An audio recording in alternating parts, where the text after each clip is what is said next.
From the triumph in the Danish Strait to 30 Miles of Fire, a chronicle of the chase where one precise blow deprived the giant of maneuver and a chance to escape.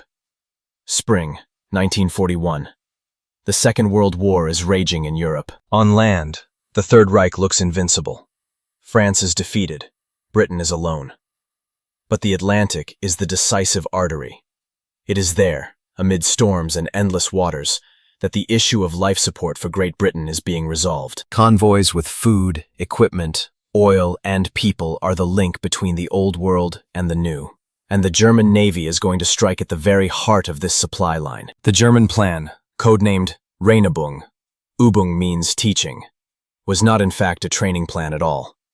It was an operation to bring the Kriegsmarine's main battleship, the Bismarck, into the Atlantic, accompanied by the heavy cruiser Prinz Eugen. The goal: to intercept and destroy British merchant ships and disrupt the logistics of the empire, which holds on to the sea. If you are really interested in these stories, please like and write in the comments where you are watching me from.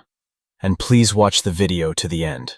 Bismarck was the epitome of German engineering pride. Gigantic, armored, with 4 main, caliber turrets and a monstrous power plant. It was more than a symbol ship, a ghost of the old Kaiser's fleet, and at the same time a harbinger of a new naval war. Its displacement exceeded 50,000 tons, and its guns could penetrate any battleship of the time. And his name, in honor of Otto von Bismarck, was in itself a political statement. Admiral Gunther Lutyens, who commanded the operation, was an experienced but restrained officer. He understood that the mission was risky. Britain had long held German surface forces at gunpoint, but the Reich had no other choice. The submarines were successful, but surface raiders could launch large-scale strikes on lightly protected routes. And if the Bismarck goes unnoticed, it will be able to arrange a massacre on the trading lines. On the night of May 19, 1941, the Bismarck and Prinz Eugen left the harbor of Gotenhafen, now Gdynia, and headed north. They marched through the Kattegat and Skagerrak Straits, keeping radio silence and hiding from the British Air Force and Navy. The weather was favorable. In Bergen, on the west coast of Norway, the ships stopped briefly for refueling and inspection. This is where the first mistake happened. Allied intelligence, including ultra and aerial photography, spotted the ships in the fjord. The British spy plane Spitfire, operating from a base in Scotland, managed to photograph the Bismarck standing at the pier. The pictures were delivered to London, and the alarm went up to maximum. The Admiralty realized that the giant had escaped into the ocean, and now every minute counts. The British Navy began an urgent transfer of forces. The main squadron left Scapa Flow in northern Scotland, the battlecruiser HMS Hood, the pride of the Empire, and the newest battleship, HMS Prince of Wales. Cruisers and destroyers joined them. A Force H unit moved from Gibraltar with the Ark Royal aircraft carrier and the renowned battlecruiser. In fact, Britain mobilized everything it could to close the gates to the Atlantic. But Lutyens was already on his way. Passing north of Iceland, on May 23, German ships entered the waters of the Danish Strait. 2 British heavy cruisers, HMS Suffolk and HMS Norfolk, were patrolling here, between Iceland and Greenland. At about 1930, an unknown contact was detected by radar. It was the Bismarck. The British cruisers did not engage. Their task is tracking. They kept their distance, taking advantage of radar and speed. The hunt began. There were guns, blood, and glory ahead. But for now, it's just a shadow over the waves. The shadow that made the whole Atlantic tremble. Dawn on May 24, 1941. The waves of the Danish Strait were gray and high. The sky was low, as if the sea itself was contracting from tension. The 2 squadrons were heading towards each other. From the UK side, the battlecruiser HMS Hood, and the newest battleship, HMS Prince of Wales. From Germany, the battleship Bismarck and the heavy cruiser Prinz Eugen. At 0537, the British ships visually detected the enemy. The decisive battle began. The opening of fire occurred at 0552. Hood fired first, followed by Prince of Wales. Their target was, as they believed, Bismarck. But in reality, Prinz Eugen was in their sights. The Germans did not remain in debt. Both German ships opened fire almost simultaneously. Prinz Eugen focused on Hood and soon achieved hits. Fires broke out on the stern of the British cruiser. Meanwhile, Bismarck unleashed the full force of its 380mm guns on Hood. By 06 a.m., an event occurred that became a national tragedy for Britain. One of the Bismarck shells penetrated the Hood deck and reached the ammunition cellars. There was a huge explosion, which literally broke the ship in two. Its stern rose vertically, like a finger, and sank into the water. 3 of the 1,418 crew survived. London froze.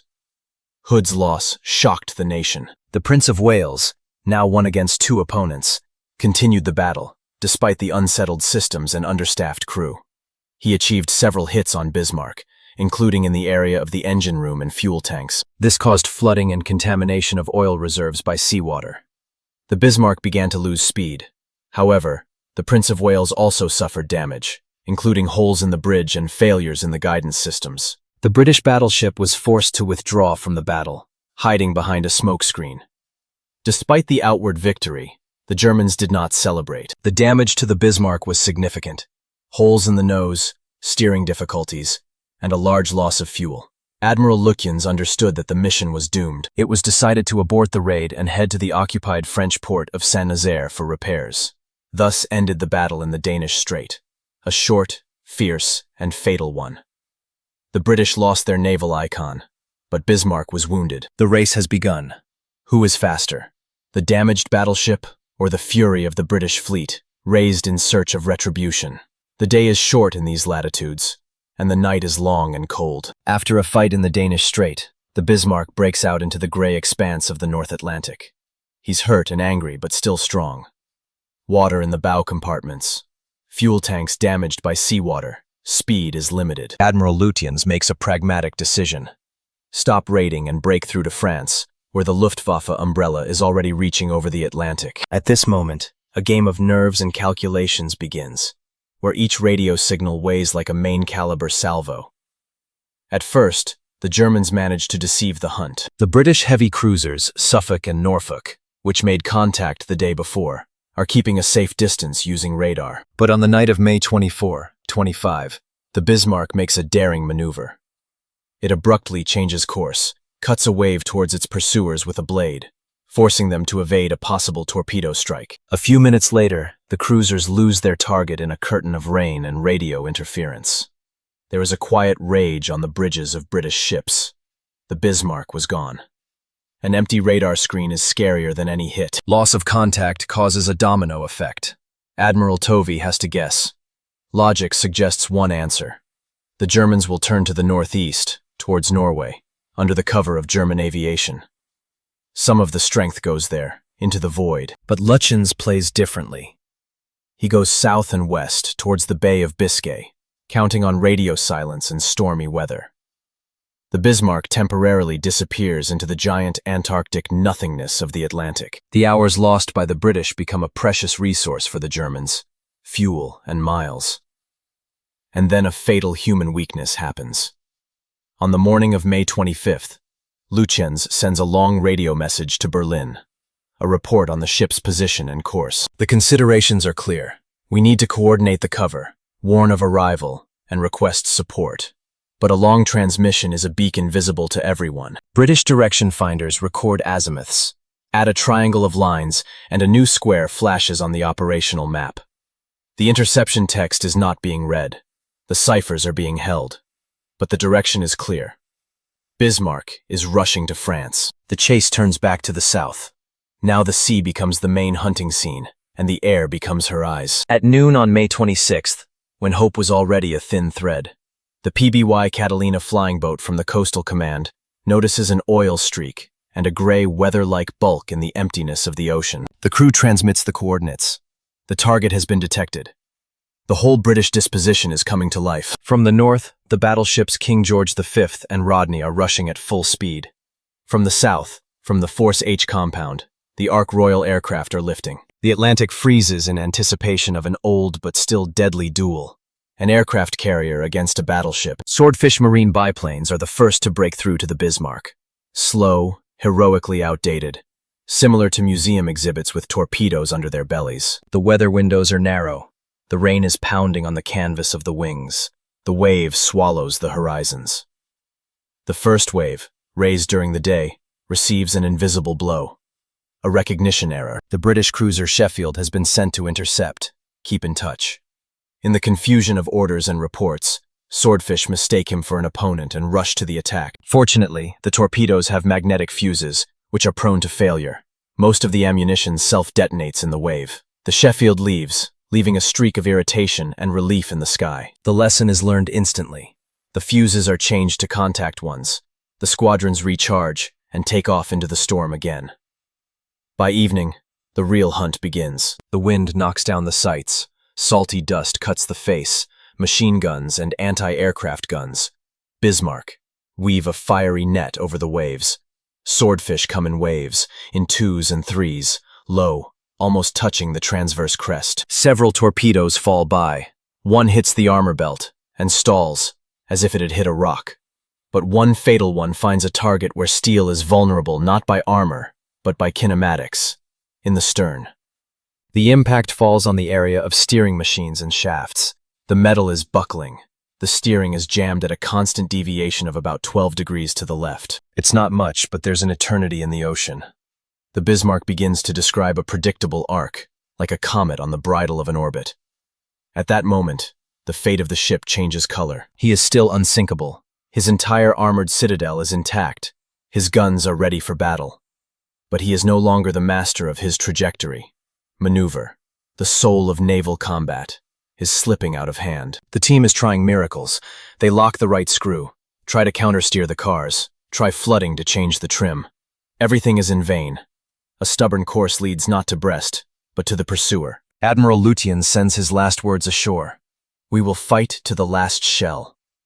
The night brings insomnia and salt. The destroyers of the 4th Flotilla are hanging on the tail of the German, attacking in short bursts, throwing torpedoes into the glare of searchlights and blind shadows of flashes. There are no hits, but the effect reaches its goal.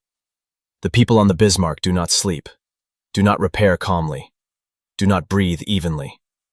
Like bombs turn the night into a torn crimson album, the roar of turbines into a waiting metronome. When the east begins to brighten, the British battleships will already be where they have been missing for so long, at the interception point. The chase through the storm ended with the geometry of inevitability. One radio message, one reconnaissance aircraft, one extra torpedo in the most sensitive spot. And the whole ocean of options collapsed to a single line. Ahead of the 30 miles of fire is the morning battle on May 27th, where speed will become a number on the map, and armor will be the time won before the end.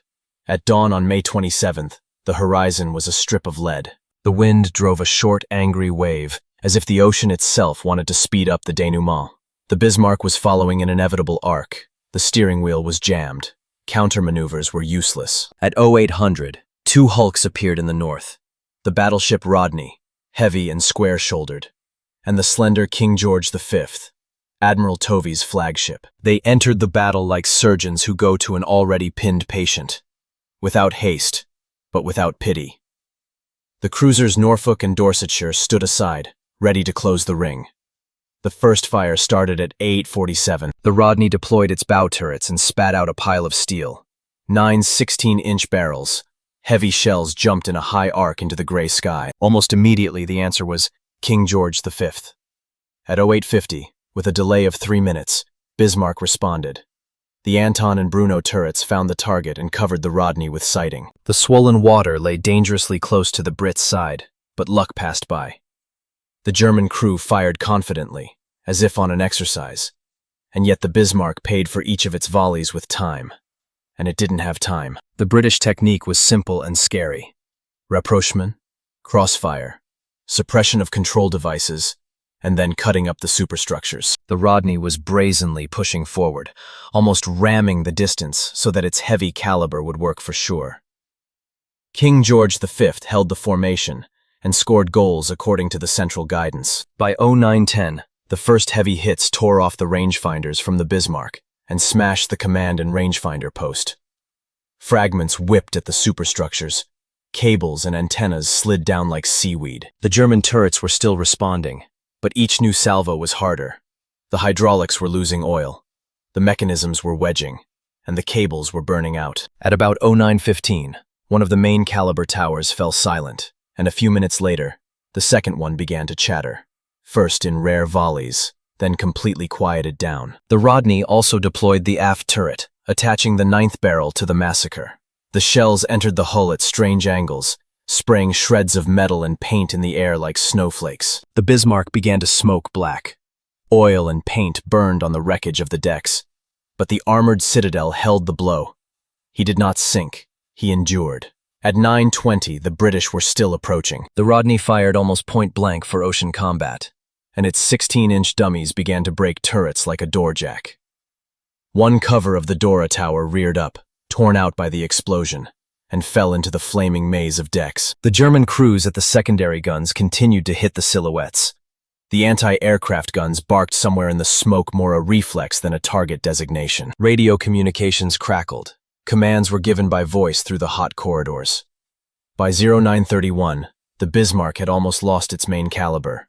His shooting subsided to individual flashes, then disappeared completely. But the battle did not stop. Now the British aimed at where the ship feels pain.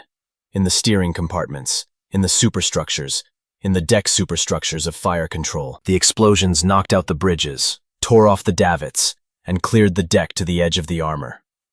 The stability of the German giant was turning into stubborn agony. He was still alive, but he could no longer bite. Tovey was saving ammunition and fuel. Time was working against him. When the main work was done, the fire of the Bismarck was suppressed. The superstructures were turned into a sculpture of torn steel. The flagship began to withdraw, giving way to finishing. At 10:10, the Dorsetshire moved across the water to the target.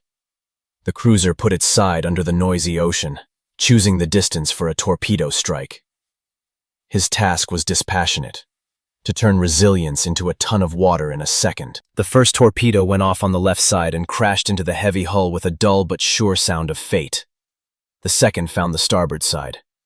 The hull of the Bismarck jerked like an animal from a harpoon strike. Flooding crept through the compartments. The roll became more noticeable, and the stern settled. The Dorsetshire turned for a third attack, and another white trail lay towards the shattered giant. Soon a second explosion erupted. Recent actions were underway at German posts. Reports on the circuit, disconnection of non-existent lines, selective installation of charges for controlled flooding. The engineers knew that it was better to go underwater themselves than to surrender and give the enemy living steel. In the engine rooms, where there was acrid steam and the smell of hot oil, the Kingstons were opened. The sailors, still able to move, pulled their comrades onto the deck and to the cables. Explosions from above were interspersed with the sound of falling frames and the fading roar of turbines. At about 10:35 to 10:40, the Bismarck tilted to port. Slowly, like a house whose foundations have been removed. The water took him in its heavy palms. The stern rose higher, showing the screws, the stripped scars of the blows and the impotent rudder. The flames on the deck were drowned in a wave. At the last moment, the flag raised on the gaff was still visible in the billowing smoke, a sign of stubbornness, not victory. Then, the sea closed in. The rescue was short and cruel, like the verdict of time. The Dorsetshire and the Maori destroyer approached, dropping lines and nets. There were screams in the water, oil stains, fragments of wood and metal, and rare bright spots of lifebuoys. The ocean was warily silent to the horizon. When the report of a possible submarine arrived, the ships set sail, leaving the waves to fall silent along with the voices. Several dozen miraculously rescued people were lifted onto the deck, wet, burned, and blind from the salty smoke. The last radio signals sent ashore were short and without consolation. Control is lost. Ammunition is running out. We will fight to the end. It was not a pathos, but a report. And yet the ending wasn't just written in shells. It was written down by time, the storm, and human decisions. From a single error in recognition to an accurate blow to the stern the day before. 30 miles of fire burned the sky and memory. And at the bottom was the body of a ship too strong to sink quickly, and too lonely to survive. When the explosive arithmetic of combat was reset, the ocean returned to its former self, cold, impassive, and vast. Spots of fuel oil and sparse circles from ropes remained on the waves, traces of a short, ruthless rescue attempt. The Dorsetshire and the destroyer Maori picked up as many men as nerves and orders allowed. A few people were brought on board. A little over 100, most of them burned, death, in caustic fuel oil and salt. The number is fixed in memory. 114. So many names did not sink with the ship, but continued to live, giving evidence. Their stories smelled of hot metal and wet rope. The foreman recalled how the corridors turned into narrow furnaces, where the air cut their throats like glass. The gunners talked about the last salvo, not because they believed in a miracle, but because their hands remembered the mechanics of the service. Radio operators talk about the pauses between the hissing of the ether, when words cease to matter. The few officers who survived the death spent a long time trying to decompose the finale into logical blocks. Tactics, damage, and the human factor. And every time they came across a simple thought. Without hitting the steering wheel, Bismarck might have left. He didn't necessarily win, but he left. The British, who survived the battle, wrote differently. With relief, but without triumph. The Hood was a fresh wound in their memory, and the death of the Bismarck was perceived not as a trophy, but as a closed duel. Admiral Tovey noted the enemy's composure. The squadron commanders who returned to the Ark Royal understood that they had played the key. The beloved biplanes with canvas wings broke the geometry of the giant. There were many formulas of official politeness in the award lists, but between the lines it read, "The sea does not like self-confidence, and armor does not save from mistakes of time and space." Strategic conclusions followed quickly. In the Third Reich, the collapse of the Bismarck buried the ambitions of large surface raids. On paper, the Tirpitz was still shining, but the actual logic had changed. The battleship was becoming a hostage of fjords and mine cans, a symbol of deterrence, not a predator of the ocean. The main focus shifted to the submarine fleet, the wolf packs, which already brought the Reich the greatest results. In London, they made a mirror conclusion. The aircraft carrier has finally become the central hub of power. The battle for the Bismarck showed that carrier-based aircraft can not only detect, but also paralyze a battleship. And then it's a matter of time and ammunition supplies. For the Royal Navy, it was a school of teamwork. Radio interception, long-range aviation, radar on cruisers, destroyers, terriers, heavy guns of battleships. All the elements formed a chain where the weakness of one was compensated by the strength of the other. That's exactly what the future looked like. Not single characters, but an ensemble of systems. In this ensemble, battleships have not yet ended their life, but their role has become different. A tool of pressure and a firing platform, rather than a fast hunter. The survivors themselves became memory carriers. Baron von Mullenheim-Reckberg, the eldest of the rescued officers, later wrote detailed memoirs, where he did not justify or demonize. He fixed it. Ordinary sailors who returned to war-torn Germany talked about the heat of metal and the cold of water, the white light of the searchlights of British destroyers, and how strangely loud the silence sounded after the last salvo. Their stories were overgrown with details. They argued with each other, but they agreed on the main thing. The ship died standing up, and the people did what they were taught. The cultural echo proved to be long-lasting. The story of the Bismarck almost immediately turned into a plot. In newspapers, there are posters with diagrams of the battle. In books, there are attempts at reconstruction, searches for the fatal projectile, an argument about whether drowned or flooded. The cinema adopted this drama.